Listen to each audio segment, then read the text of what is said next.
Hi everyone. बात करने वाले हैं हम कुछ टिप्स के बारे में जिनसे कि आप केरीज को प्रिवेंट कर सकते हैं। तो बेसिकली फर्स्ट तो ऐसा रहता है, जैसे ही बच्चा पैदा होता है हमारा, तो उसका माउथ जो होता है वो बहुत स्टेराइल होता है। उसके माउथ में कुछ ऐसा है ही नहीं कि उसे केरीज हो जाए। और उसके बाद जो फर्स्ट दांत हमारा मुंह में आता है वो आता है at 6 months of age. But फिर भी ऐसा कैसे होता है कि केरीज प्रोग्रेशन शुरू हो जाता है? तो वो बेसिकली हम लोगों के ही डाइटरी चेंजेस की वजह से ऐसा हो रहा है कि बच्चों को अर्ली एज में, आजकल 2-2 3-3 साल के बच्चों के आप मुंह को देखिए, भरे पड़े हैं दांत केरीज से। तो ये सब हमारी डाइटरी मॉडिफिकेशंस की वजह से है।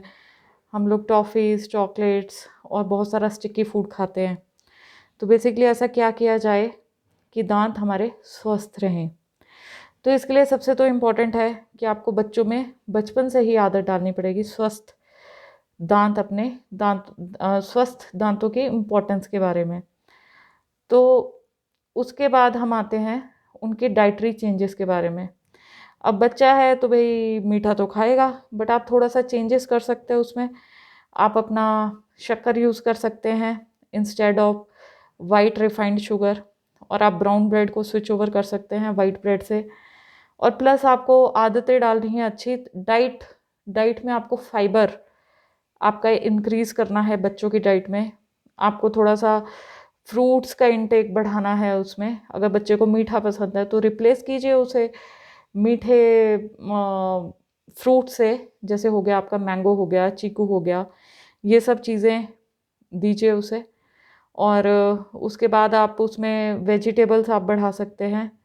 पुराने ज़माने के लोगों का देखा होगा आपने, जो इवन हमारे कई जो ग्रैंड पेरेंट्स, उनके दांत बहुत अच्छी कंडीशन में है। अगर आप पूछेंगे उनसे तो उन्होंने गन्ना खूब खाया होता है।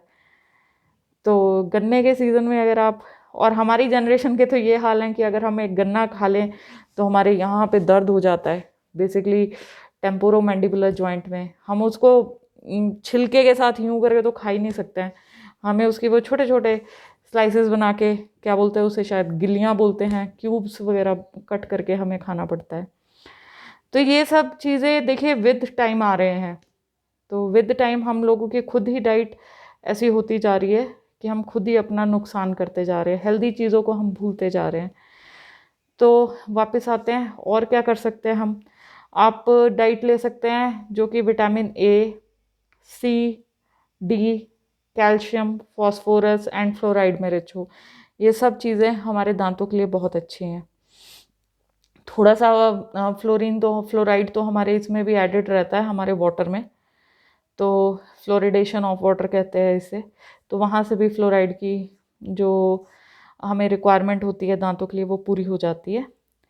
इसके अलावा फिर आप कर सकते हैं कि जब भी आपको स्नैकिंग करनी है इन बिटवीन मील्स, वो आप हेल्दी चीज़ों से कीजिए, जैसे कि आपका कॉटेज चीज़ रह गया, या फिर नट्स हो गए, फ्रूट्स हो गए, वेजिटेबल्स हो गए।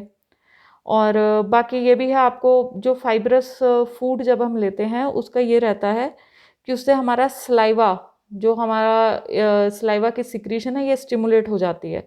और जितना सलाइवा हमारे मुंह में बन रहा है तो इससे एक नेचुरल फ्लशिंग होती रहती है। बैक्टीरिया जो हमारे मुंह में रहते हैं, माइक्रो ऑर्गेनिजम्स रहते हैं जो कि केरीज को कॉज करते हैं।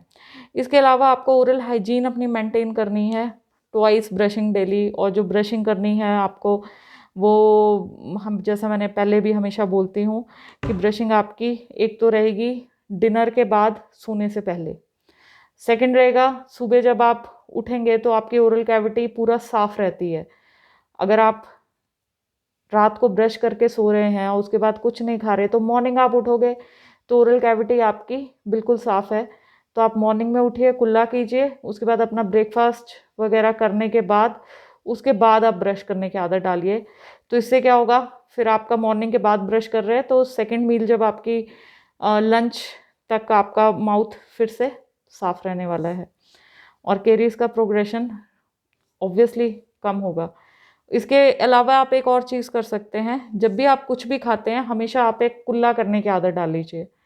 और अगर कुल्ला करने के साथ साथ आप एक सिंपल ब्रश से, आप उस पर टूथपेस्ट मत लगाइए, सिंपल ब्रश से अगर आप थोड़ा सा वहाँ पे उस जगह को थोड़ा सा आप क्लीन कर सकें तो बहुत अच्छी आदत है। तो एक और आप इम्पॉर्टेंट चीज़ है, आप टोबैको, हर किस्म का टोबैको आप अवॉइड कीजिए। इवन स्मोकिंग अगर अवॉइड कर सकते हैं तो वो कीजिए।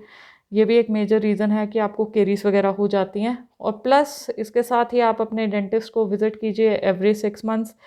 तो ये सब चीज़ें थी जो कि आपको हेल्प कर सकती हैं केरीज के प्रोग्रेशन को रोकने के लिए। Stay healthy, keep smiling.